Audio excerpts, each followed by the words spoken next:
जी सही तव्हां पंहिंजो हिते अॼु पहुतायो शहीद फातिमा फाड़ो जे तॾे ते इन मसइले खे तव्हां कीअं था सम्झो? साईं, बुनियादी तौर ते ही अॼु पहिरियों मसइलो कोन्हे, पर चवंदा आहिनि ख़ुदा ज़ालिमनि खे ज़रूरु सज़ा ॾींदो आहे।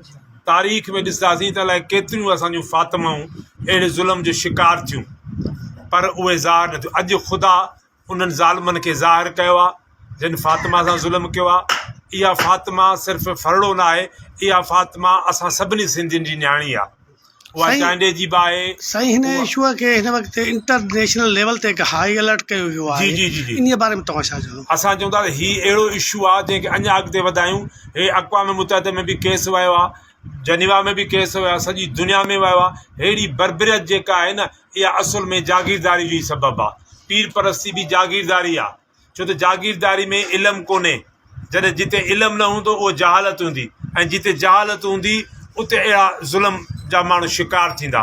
तंहिंजे करे असीं चऊं था त सदाईं जे लाइ ज़ुल्म खे ख़तमु करण लाइ, जहालत खे ख़तमु करण लाइ हिते इल्म जी लाट ॿारियूं ऐं इन जागीरदारी खे ऐं जागीरदारियत खे ख़तमु कयूं।